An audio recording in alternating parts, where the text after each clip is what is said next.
Hey YouTube, Ed here with Jack of All Trades, and welcome to another video. So as you can see, I've got a Cadet Z-Force mower here, and it's got a 25 horse Kawasaki FR730V engine in it, and as you can tell, it smokes like a mosquito fogger. So obviously there's a problem with this. So what we're going to do this week is we're going to figure out what the problem is, and we're going to try and fix it. So stay tuned.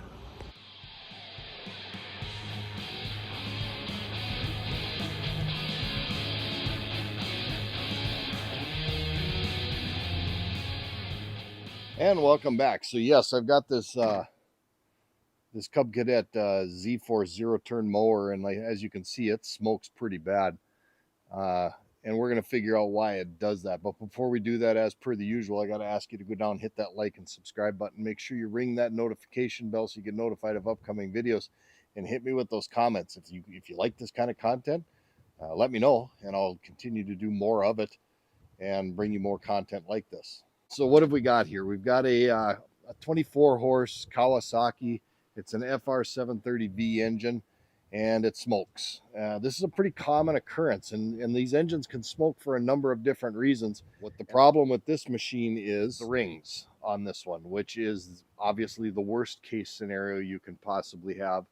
The piston rings on this are worn out, and I know that for a couple of different reasons. One, I've only got 120 psi of compression on these things. Normal for a 9-to-1 compression engine is about 33 to 35 psi on this engine, and this one's considerably lower. 120 psi is pretty low on this engine, and that's an indicator one that the rings are bad.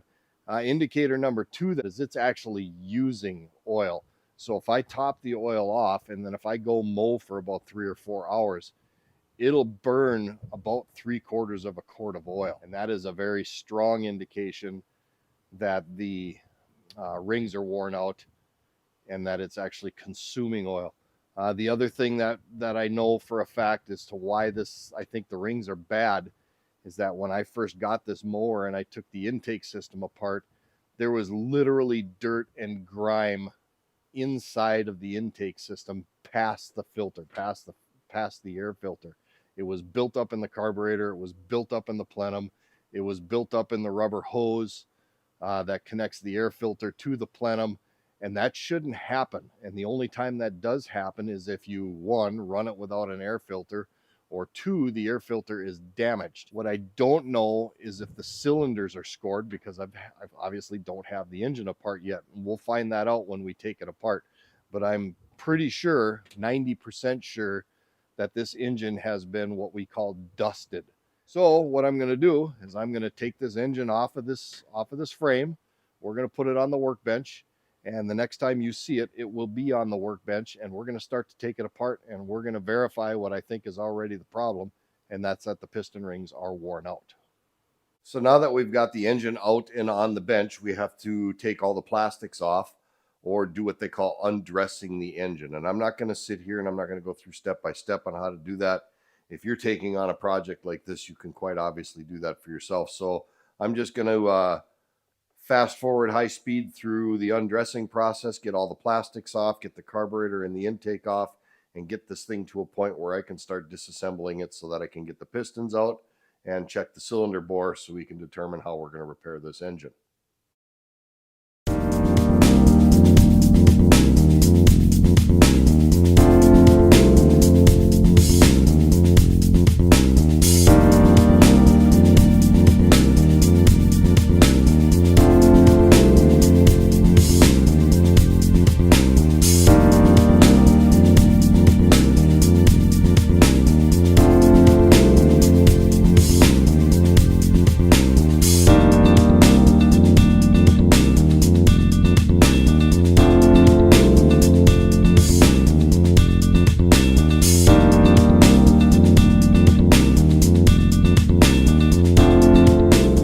Now that the engine is relatively clean, we need to start disassembling it. So obviously the first thing we have to do is remove the rocker boxes. This is a 10 millimeter like everything else on a metric engine. This rocker box has been stuck on this head for a while, so it might take just a little bit of persuasion. Light tap, pops right off.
So, interesting little fact, the head bolts are two different sizes.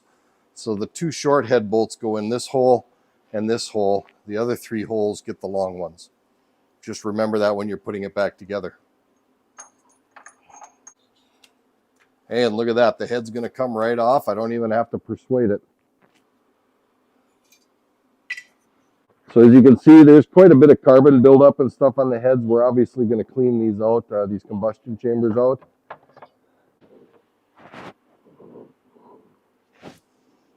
And on cylinder number 1, we're in luck. The cylinder is not scored. So that's a bonus.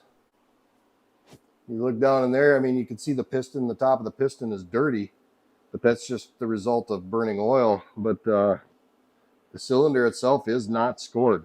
So I think there's a pretty good chance we're going to get away with just a re-ring on this. But until I get the pistons out and we take a look at the rings and look at the other side, we'll know more. All right, to remove the oil sump, we've got 10 bolts, and they take a 12mm socket. This is going to make a mess, more than likely. So be prepared to catch some oil, because it's very likely going to make a mess, or make a bit of a mess. So I just go ahead and put a paper towel down here to catch some oil. Obviously, I've drained the oil out of the engine, but it's still going to make a bit of a mess.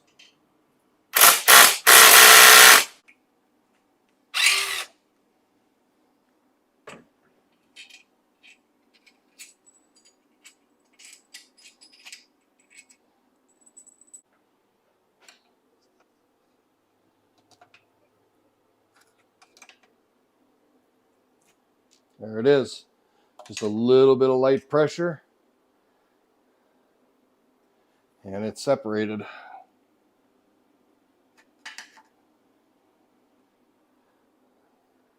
Usually once you can get it to move a little bit, they come off fairly easily. Just take your time. Don't get frustrated with it. Don't try to force it. Get things moving, and once they move, the oil sump will come right off.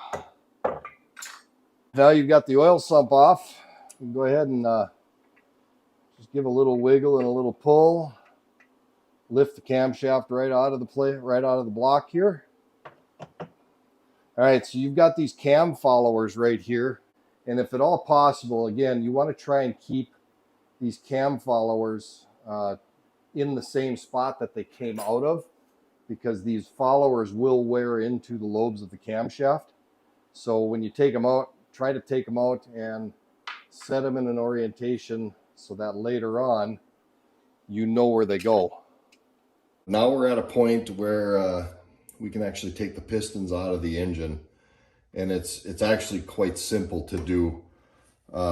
You've got your crankshaft here, and you've got the lobe of the crankshaft, and here's your main journal, and this is where your connecting rods connect onto the crankshaft, which holds the pistons into place. And it's nothing more difficult than a ratchet wrench with a 10mm socket. These things aren't torqued on real heavy. I think it's only like 8 or 9 foot-pounds that these things are actually torqued into place. So you can get this done with a 1/4 inch. And it's very simple. You just crack the bolts loose and go ahead and remove the connecting rod cap. The one thing that you do need to do though is you need to mark the piston and the cylinder so you know what location it came out of. These need to go back in their same place. I don't care how you mark them. You just have to be able to mark them so that everything goes back together in the same orientation, so that when it comes time to put this thing back together, you put the pistons in the right spots. You do not want to mix these pistons around. They have worn into the cylinders and you want to keep them in the same place. Same thing with the rod caps. You want to keep the rod caps connected to the connecting rods in the same orientation that they came. So as you can see right here, I put a scratch in the rod cap and I put a scratch in the connecting rod itself so that I know that these two marks need to line up when I put it back together. So take your rod cap off, connecting rod cap, and then it's nothing more difficult than pushing the connecting rod and actually pushing the cylinder completely out of the bore.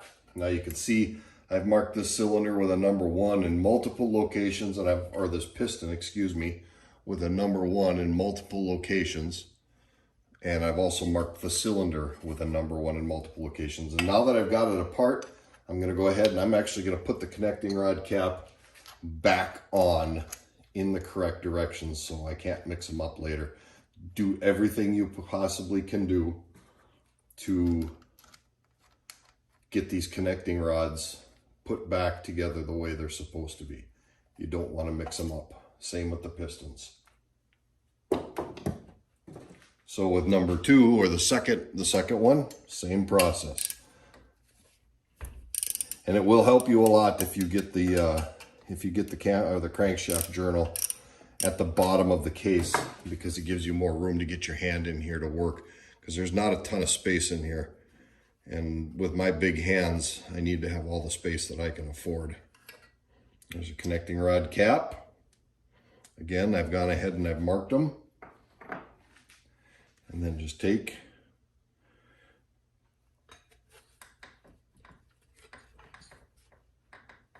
and give it a little push. This one's being a little stubborn. There it goes. And go ahead and push the piston right out of the cylinder. As you can see, I've marked this piston with a number 2 in multiple locations.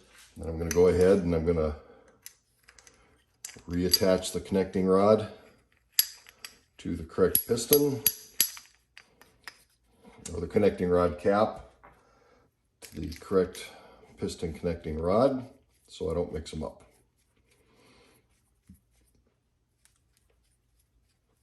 And that's it. That's removing the pistons out of the block. All right, so now that we've got the piston out of the cylinder bore, I can already tell these rings are shot because I've already taken a ring out. But the way you check that is to go ahead and take one of the rings and push it down inside of the cylinder bore like that. And you can see right there, there's the ring gap. Now that ring gap is supposed to be 4 thousandths of an inch. As you can see, I got a whole bunch of feeler gauges there. And then I did the math, and my ring gap is like 0.13 and some change. So these rings are absolutely shot. They are tore up and they are not usable anymore. And this is 100% the reason why we're burning oil. Okay, while I've got the engine disassembled, there are some things that you just want to do because it makes sense to do them. And as long as you've got the engine apart, you might as well do it. And one of those things is lapping the valves. Over time, these valves will wear out, your intake and your exhaust valves. And what you do to lap them, or when you lap them, what it does is it matches the valve and the valve seat together, and it gives you a better seal. And it's just a good thing to do while you've got the engine apart. Now, I'm actually going to take these heads to a machine shop, and I'm going to have them touch the valve seats with a grinder and stuff like that. But if you want to just lap the valves yourself, it's not hard to do. So I'm going to show you how to do that today. And it's super easy, and there's nothing difficult about it. So let's go ahead and get that done. So, well, the first thing you need to do, obviously, is you need to get the valves out of the head. And I'm just going to take the intake valve off to show you how it's done. So you take a wadded up ball of paper towels, and you can see you have your combustion chamber right here with your two valves. You want to take that wadded up paper towels, and you just want to push it into your combustion chamber, and then push it down on your bench. And what that's going to do is it's going to make it so you can push down on these valve springs, and the valve will stay put so you can get the valve springs off.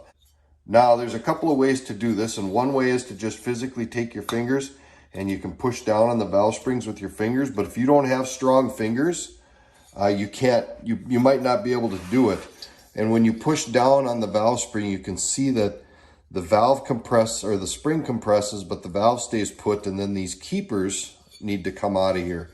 Another way you can do it is to actually physically use like a wrench to push down on the valve.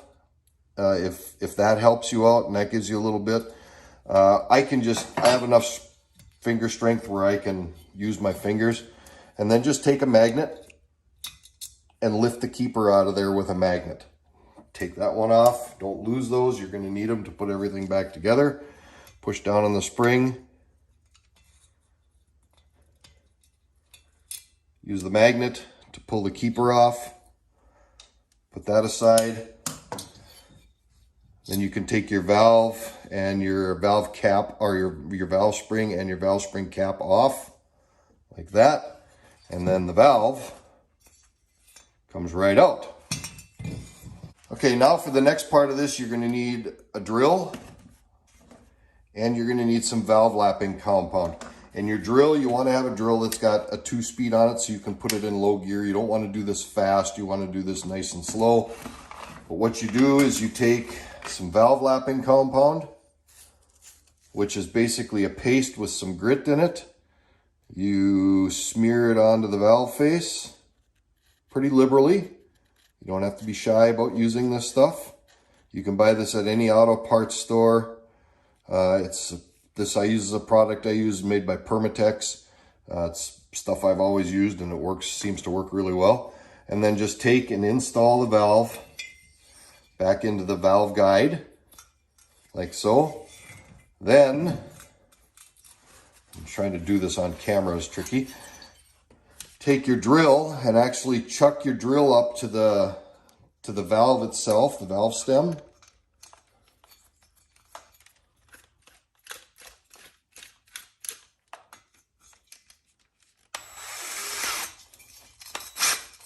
Okay, so now what you've got is you've got your drill hooked up to your valve stem, and when I push the drill, I'm actually turning the valve face. And then you just put a little bit of pressure on the valve with one of your fingers and run the drill.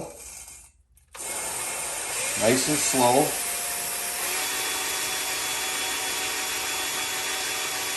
And what happens is that paste with that grit in there is matching the valve seat to the valve face. And then just run it for a little while.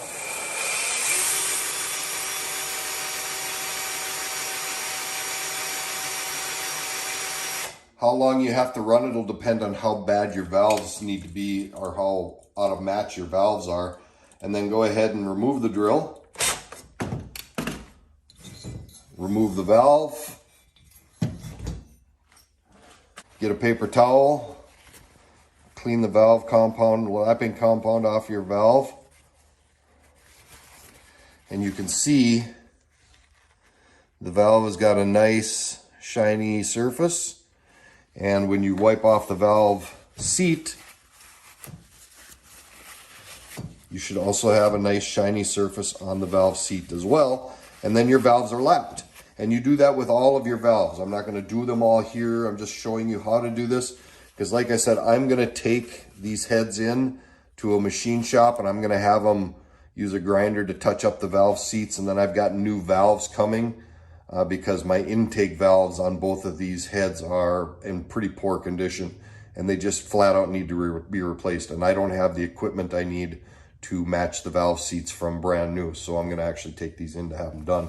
But that's how you would lap the valves if your valves are not in such poor condition that you have to take them into a machine shop. You can just lap them yourselves. And all this does is it makes this valve match up to that valve seat and gives you a better seal.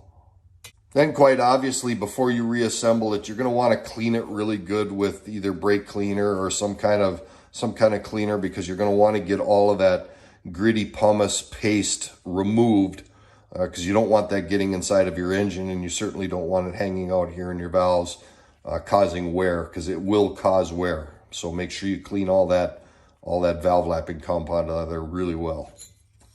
So then to put everything back together, you just once again use your wadded up ball of paper towels, reinstall your valve,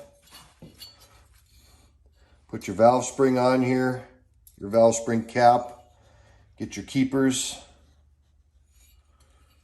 push down on the spring, put one keeper in, get your other keeper, push down on the spring, install the other keeper, and your valve is reinstalled. Give it a push with your fingers and everything should work just fine, and it does. And you have just lapped your valves on your engine. Okay, so the next step in the process of what we're going to do here is I'm going to go ahead and hone the cylinders. Now, as you can see, I've already honed this one, and I'll do a little bit of a close-up here. And it's really got that nice cross-hatching pattern that you want.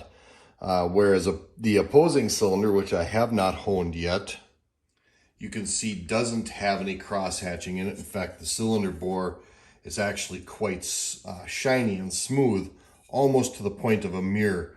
Now, this cylinder, like the other one, wasn't completely shined up, super shiny and smooth, but you can see the reflection from the light at the bottom of the cylinder down there. It does have some shine to it, which means that the cylinder has been made super smooth from the dust that was ingested in the engine, the piston and the rings going up and down, and it basically sanded the inside of the cylinder to an extremely shiny and smooth finish. You don't want that extremely shiny, smooth finish, because the cylinder walls, when they're smooth like this, will not hold any oil. It won't lubricate itself as well. And you want a little bit of roughness inside of the cylinder to hold some oil and to make sure that you have a good oil seal between the rings, the piston, and the cylinder wall itself. So what we're going to do is we're going to go ahead and we're going to hone these cylinders. Now, I've actually checked these cylinders for cylinder bore taper, and there is no appreciable cylinder bore taper. There's a little bit, but it's within the spec. So I have checked them. They're not egg-shaped. There's not enough cylinder bore taper to really make it worried about. All I have to do is hone it. And what you do to hone it is you get yourself a hone like this, which just hooks up to your drill. I bought this hone on Amazon. It cost me about $17. And you go ahead and what you do is you stick this hone down in the bore and you rotate it on your drill and you move it up and down to rough up the bore just a little bit and get that nice cross-hatching pattern in it. You also need a can of WD-40. This is what I use, and a lot of engine guys use this as just some kind of a lubrication. You don't want to run those honing stones in the cylinder bore dry. You want to have a little bit of lubrication in there. So let me go ahead and back the camera off and show you how I do this.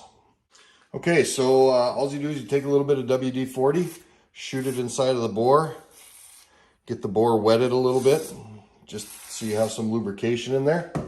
Then you take your hone, stick it inside of the cylinder bore, as such, and you just put the drill in. If you've got a drill that's got a gear shifter in it where it's got first and second gear, do this in first gear. You don't want to do it really fast.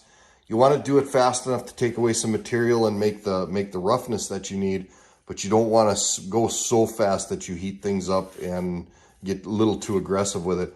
And then you just go ahead and engage the drill, move the hone up and down inside of the bore, and do it for, you know, several seconds. Take it out, check it, see what your cross hatching looks like, and see if the glazing and the shininess of the cylinder bore goes away, and repeat the process as often as you need it to.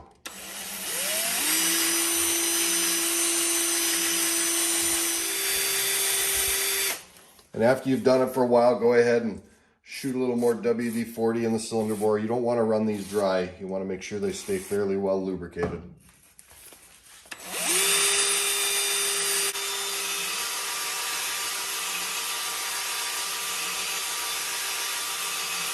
Okay, after you've run the hone for a little while, get a wad of paper towels, run them down inside of that cylinder bore, clean up all the residue, and there is going to be quite a bit of residue. See, I pull the paper towel out there, it's pretty dirty, and that's all this, the shavings and stuff you've taken off with the stone.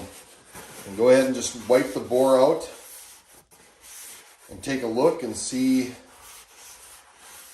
what the bore looks like. Use a flashlight, take a look at the cross hatching. I've got a little bit more to do. I haven't quite taken all of the glaze out of the cylinder wall. So we're going to go ahead and we're going to hone some more.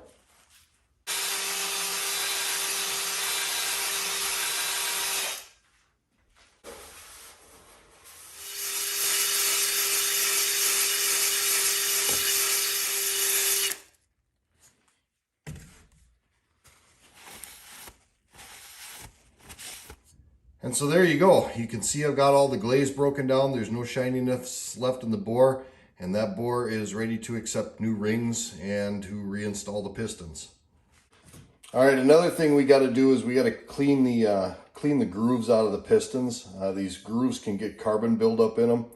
Now you can actually buy a tool to do this if you want to, but you don't have to buy the tool. Just take one of the old rings, and they're usually pretty brittle. You can just snap them off like that, and just take a chunk off of the old ring and go ahead and scrape it inside of those grooves to make sure that there's no carbon buildup in those grooves and that they're nice and clean. So that way when you come to put the new piston rings in, they're not obstructed with any carbon or anything like that. So just go ahead and run a broken off piece of the old ring in the grooves to make sure that they're cleaned up. And do that all the way around. Make sure you do it on both the rings. And then look inside the oil ring here too. Those generally are fairly clean. But you want to make sure that these grooves here are nice and clean so that when you put the new piston rings in, there's no problems or obstructions or anything like that. All right, in your rebuild kit, you should get a filter like this. This filter actually goes in underneath this cover, which is your oil pump. So what you got to do is you have to take this governor shaft out and then just lift this cover off, and that filter is right in here. This one doesn't look too bad. Doesn't look like it has too much crud in it, but you know what, as long as they give you a new one, you might as well replace it. So we're going to go ahead and we're going to replace this filter just like that and get that done as well.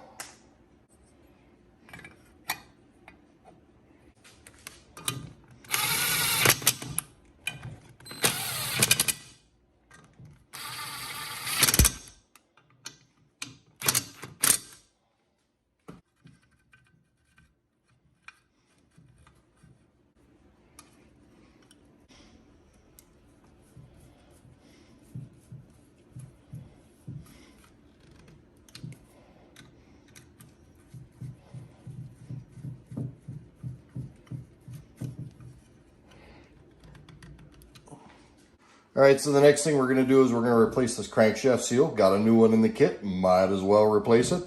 So this you have to kind of drive it out. It's pressed in, so what I've got is I've got my welding table extended here, and I'm kind of suspending the case over the welding table so that when I drive out the seal from the top, it's got a place to fall. So then I'm just taking a long flat tip screwdriver, sticking it down on top of that seal, taking a hammer and giving it a couple of good sharp wraps, and it should just come right out. And there it is. old seal is out. Now we're going to replace it with the new one.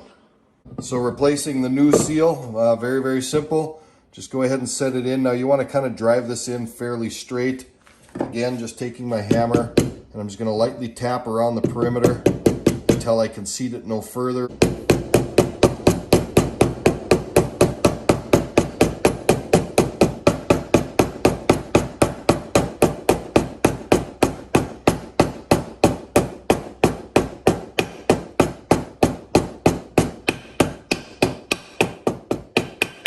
All right, so the seal is seated all the way down, and it's ready to be installed when it's time to install it. Okay, it's time to put the rings on the pistons. I've already done one and got it in the engine already, but I'm going to show you how to do the second one. So I've got my piston here. It's all cleaned up. It's ready to go back together. When you order new rings, you're going to get 1, 2, 3, 4, 5 different rings in the ring kit. Now there's one kind of funny wavy looking ring like this one. This is your oil ring. And then there are 2 very, very thin rings. Those rings go on either side of your oil ring, and I'll show you how to put those on because it's not just a matter of throwing them in there. There's a way to do it. And then you've got your 2 compression rings. Now you'll notice that on these compression rings, and I'll see if I can get the camera to focus there, there's letters and numbers on there. This one's a 2R, and this one's a 1R, right there. So the 1R ring goes in the top ring groove. The 2R ring goes in the middle ring groove, and then your oil ring goes in the big fat groove on the bottom. So let's go ahead and let's put these rings in. So the first thing we're going to do is we're going to install the oil ring, and you want to take this funny wavy shaped one and you want to install that first. So go ahead and just, if they go on real easy, just go ahead and work them in to that bottom ring there, being kind of gentle with it. You don't want to rough it up or anything like that. And then get the rings to line up on the end. Then you take one of the thin ones and you're going to want to put that one on the bottom side of that oil ring. So go ahead and put that in on the bottom first. It's kind of tricky, but you can get it in there.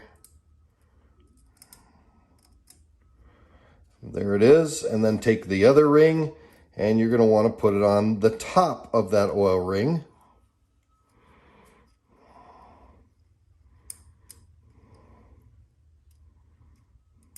Okay, so the oil ring has been installed. Now we're going to take the 2R ring and we're going to install that. Now, the number 2R, you want that facing the top of the piston. So go ahead and take and put the 2R in the second groove. There it is. 2R is in the second groove. Same with the 1R. You want the letters up, and that's very important to put the numbers up, because these rings have got a bevel cut into them and you want those bevels to be facing on the downside. So go ahead and stick 1R in the top groove and your piston rings are now installed on the piston.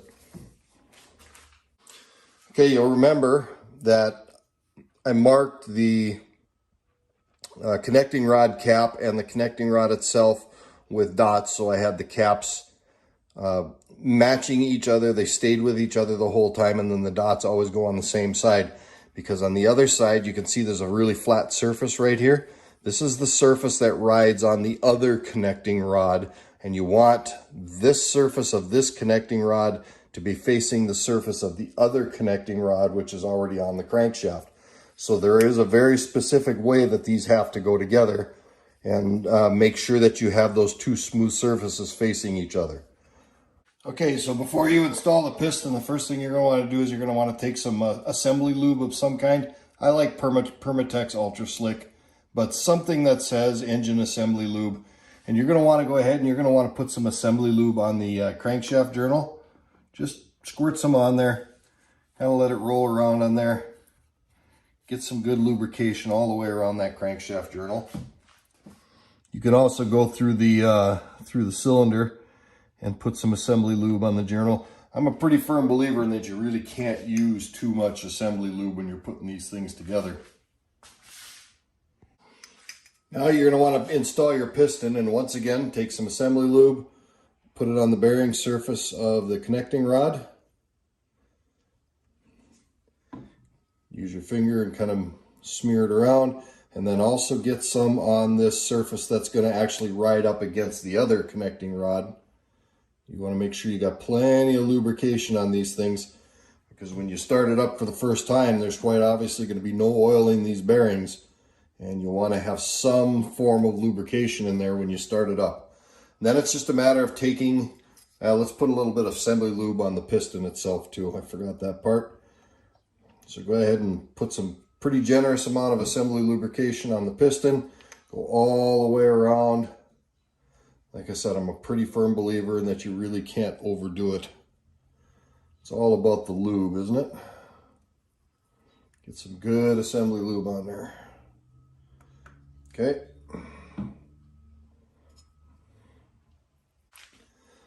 So now that we've got the piston all lubricated up and it's ready to go, we got to install it. Now, like I said, make sure that this really smooth surface here is riding up against the other connecting rod. So on this side, it's got to face inboard. On the other piston, it's got to face outboard. And like I said, I've already got the other piston in. And then just go ahead and ease the piston down in there. And then I'm using this hand to kind of guide the connecting rod onto the crankshaft journal. And then I'm just working it in there, and you should, or could, I shouldn't say should, you could be using a ring compressor to install these, but you don't have to. If you don't have a ring compressor, don't get all worked up over it, because you really don't have to have one. I've already got the piston down over the oil ring just by gently squeezing on the oil ring with my fingers, and then you can use a flat tip screwdriver, just a small one, to just kind of gently work those rings into place. And as you're pushing down and wiggling back and forth and using your screwdriver to set those rings, you can get them in there without a piston ring compressor. You don't have to have one. It does make life easier. I don't have a piston ring compressor, so I'm just doing it the hard way, but you can get this done without a ring compressor. Just be very careful that you don't damage or deform the rings while you're pushing them in. Don't force it. If it doesn't go in easy, slow down, take your time, and redo it. Now, like I said, a ring compressor would certainly make life easy, but I don't have one. The other thing we want to make sure is we want to make sure that the ring gaps are not lined up with each other. You want them at least, 45 degrees at a minimum offset from each other. Just make sure that the ring gaps don't line up, because if the ring gaps line up, you're going to have compression issues. So go ahead and just work that down. Use your screwdriver. Now I'm working on the first compression ring. There, I've got it. There it is. It's seated in. Very easy to do. You don't have to have a ring compressor. It just makes life a little easier to put these in. And like I said, don't force it. If it doesn't go in easy, start over. And if you really have to, you can get a ring compressor kit from Harbor Freight for about $35, $40. I just don't have one.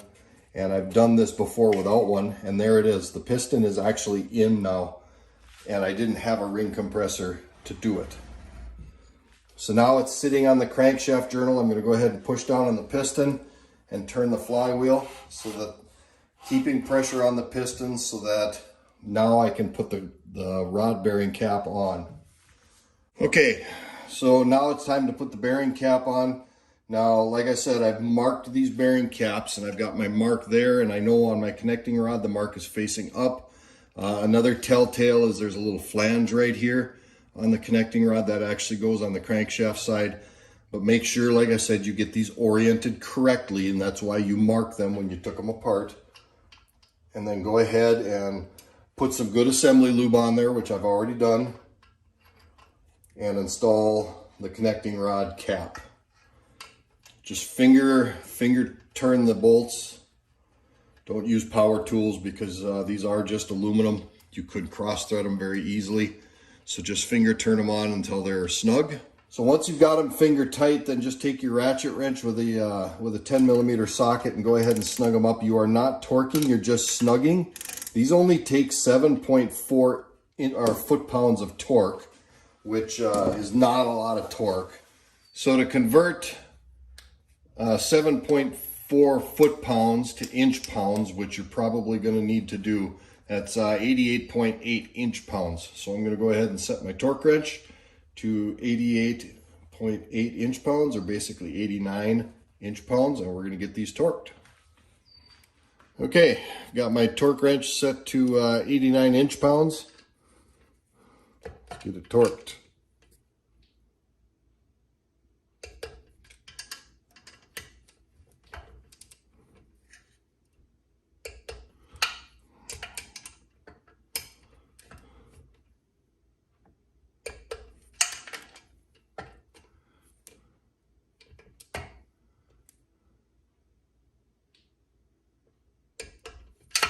And there they are, they're torqued.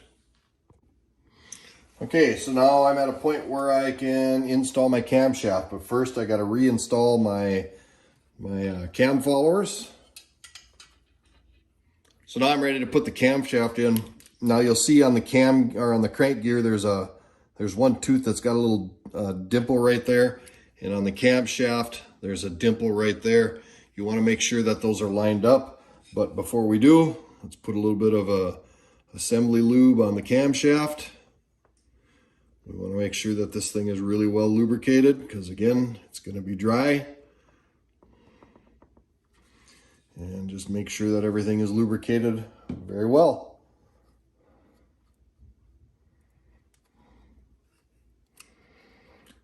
And then we can go ahead and set the camshaft back into place, lining those timing marks back up. Now you'll notice that the gear on the crankshaft sits a little bit higher than the gear on the camshaft, and that's because I've got the engine resting on the flywheel right now. But if I lift up on the case, you can see that they flush up. So when I put this together, I'm actually going to set the case on edge so that those two gears are flush with each other. That way when I screw the case back down, everything's all flush and there isn't going to be any interference with anything. Now I'm just going to take a little bit of assembly lube, and I'm going to put some assembly lube on these gears all the way around the camshaft gear. And I'm going to do the same on the crankshaft gear. So that way I know everything is well lubricated. And now it's time to put the seal on the case cover. I'm just using Ultra Black gasket maker, oil resistant gasket maker. There is no gasket for this. It's just basically Permatex. And I'm going to go ahead and I'm going to put a good bead of this gasket maker all the way around, making sure to pay good attention to get around the holes for the bolt holes, get around the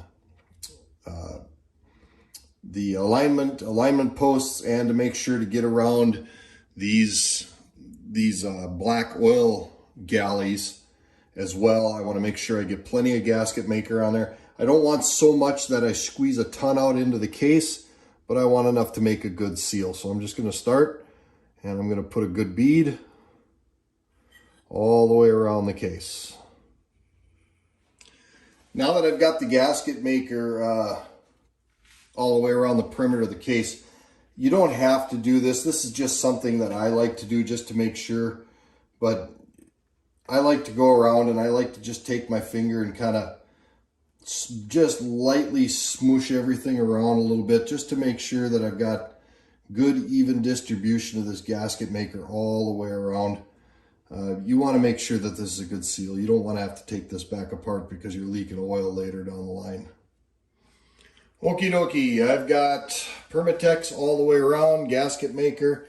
Now I'm going to go ahead and take the cover, slide it over the crankshaft, just like so. Get all the alignment marks lined up, or the alignment pins lined up. Push the cover together by hand. And I'm going to look around the edge, make sure I've got decent squeeze out all the way around the perimeter of my cover. I do. Now I'm going to take and I'm going to install all the bolts by hand. Now what I am not doing is I'm not torquing these down tight. I'm just snugging them up. And then I'm going to leave this sit for about 35-40 minutes, somewhere in there, and I'm going to let that gasket maker set up before I go around and then torque everything. And these bolts get torqued to 20.3 foot-pounds. So I'm going to go ahead and after a bit of time, after this gasket maker is set up, I'm going to go ahead and then I'm going to go around and I'm going to torque all the bolts to the specified torque. Okay, as per the instructions on the package of Permatex, you're supposed to let this set up for 1 hour, which is what I did. It's now been an hour. And now I'm going to go ahead and I'm going to torque all these bolts. Now you don't want to just go around and torque them in a perimeter pattern.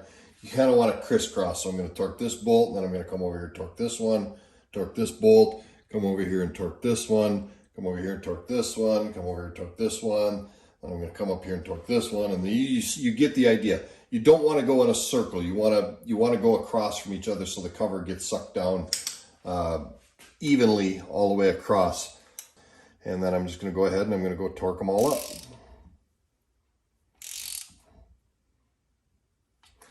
And I'm not going to go right to the torque. I'm going to go ahead and snug them all down and then come back and re-torque them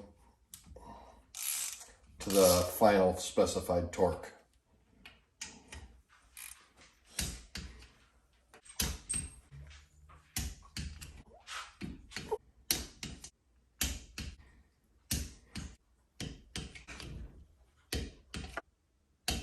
Okay, I got my heads back from the machine shop. They faced off the new valves. They also faced off the seats. They did a 3-angle grind on the seats. They vacuum checked it and the heads are ready to go.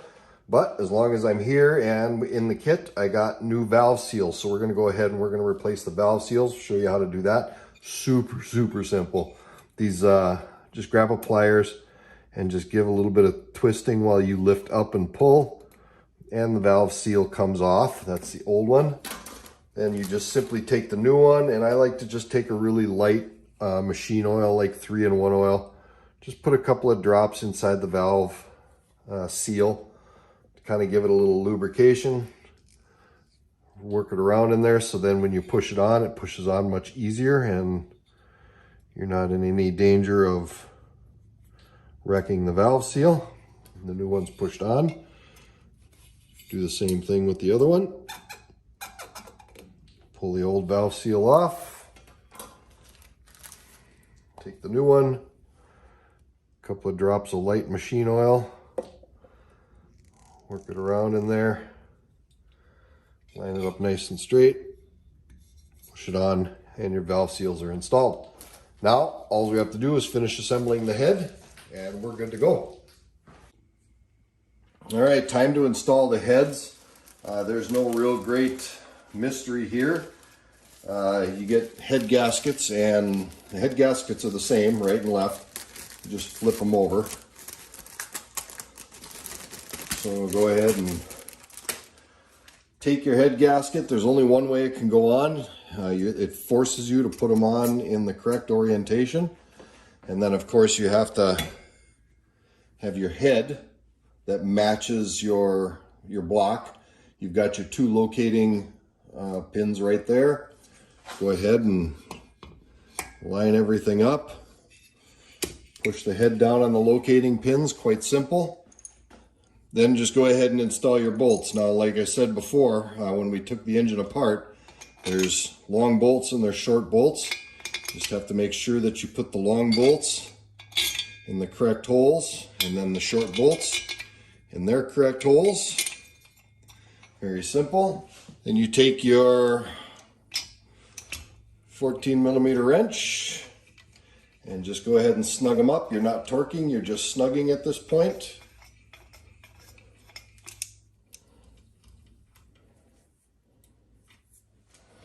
Okay, so these head bolts take 34 foot-pounds of torque, 33.9, so I'm just going to go ahead and I'm going to round it up to 34. It's close enough.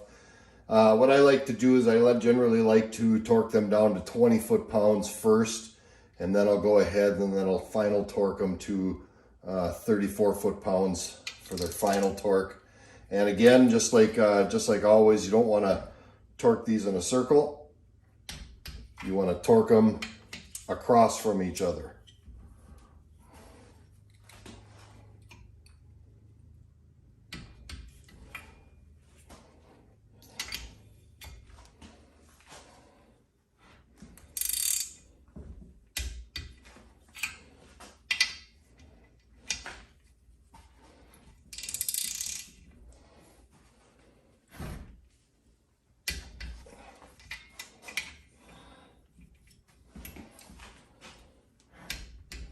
Okay, they're torqued to 20. Now I'm going to run it up to 34 and torque them the rest of the way.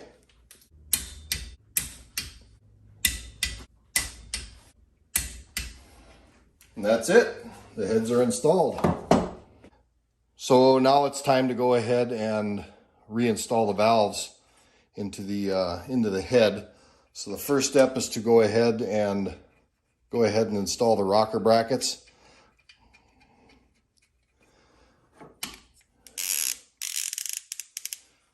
You're going to need a 12 millimeter wrench for the bolts for the rocker brackets.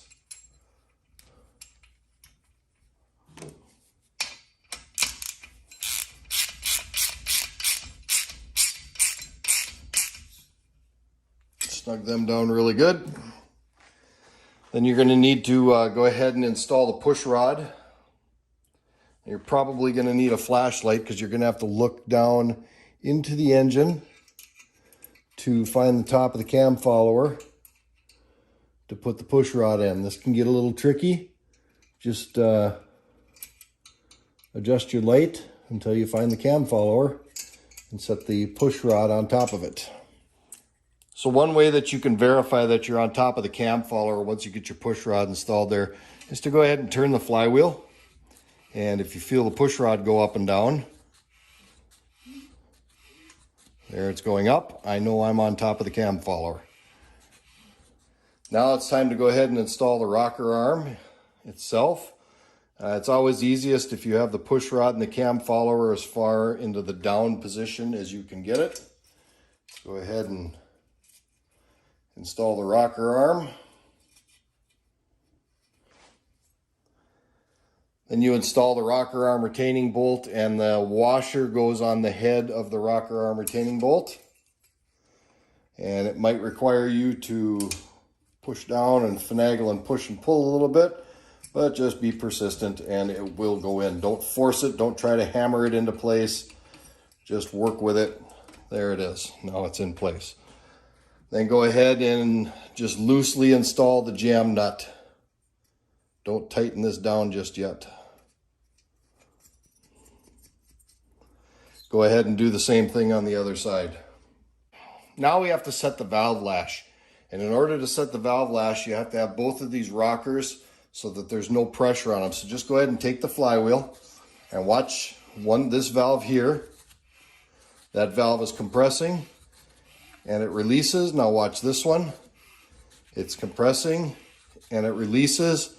Give it about another 3/4 of a turn, and then you know you should be in a position to set the valve lash because both the rockers are going to shouldn't have any pressure on them. Now this valve lash is set to 4 to 6 thousandths of an inch. I'm going to set mine to 4 thousandths. Pretty simple to do. You just take a feeler gauge, your 4 thousandths feeler gauge, not on the jam nut but on the bolt itself. Go ahead and turn it until you start to feel some friction.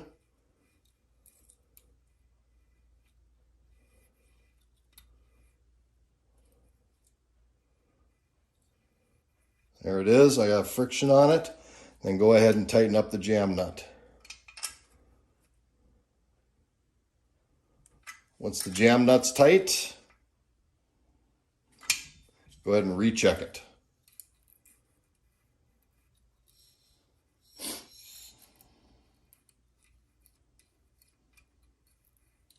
Perfect. Do the same thing on the other side.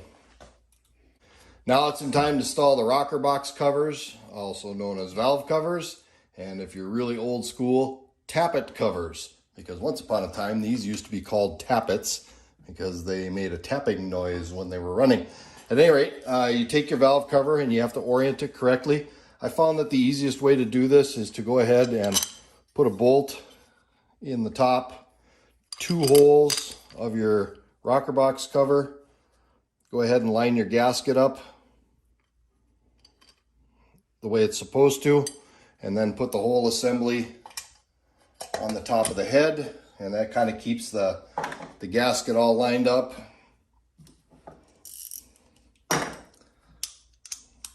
And you just take your 10mm wrench, go ahead and just snug it down. Not torqued, snug.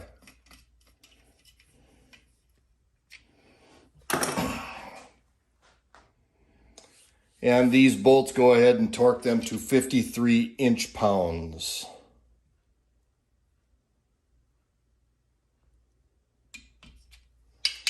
Again, torquing in a cross pattern.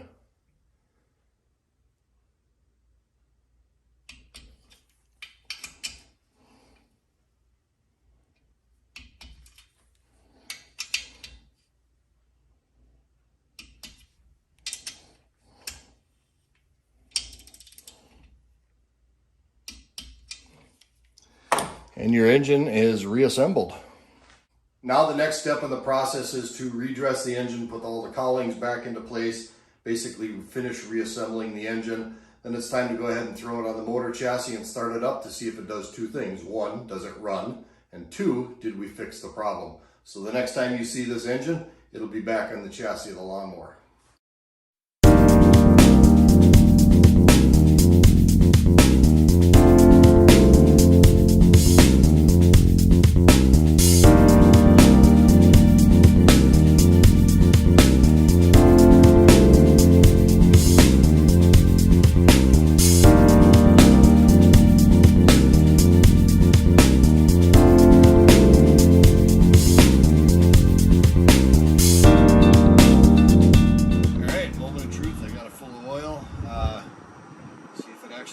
Runs and see if the smoking stopped. We'll check oil one more time. There she goes.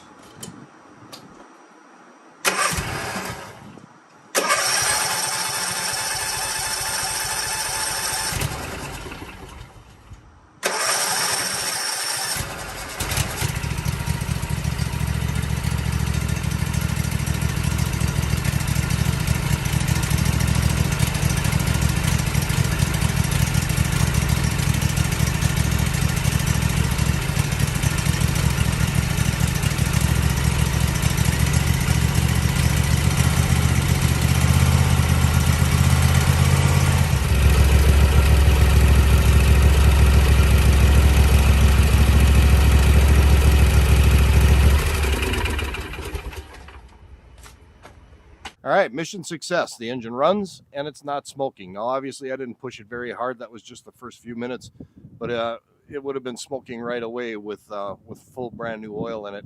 And so I call this a success. Now I just have to put the PTO back on, put the pulley back on, put the rear bumper on, and actually mow with it. But the engine's running, it's not smoking, and I saved myself a crap ton of money by repairing it myself.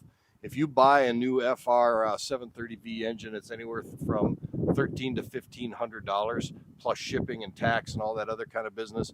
All told, to include the machine work and everything I had to buy to get this running, I'm into it for under 500 bucks. So for $500, a little bit of sweat and some time, and I'm not going to lie to you, this took some time, took several days, because I had to wait for the machine shop and I had to wait for parts and things of that effect. But at the end of the day, I saved myself a lot of money by doing it myself, and I've got a really good mower as a result.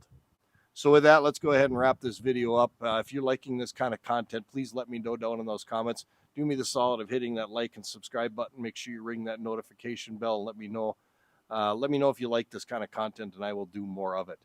With that, this is Ed from Jack of All Trades. As always, thank you for stopping by, and we'll see you on the next video.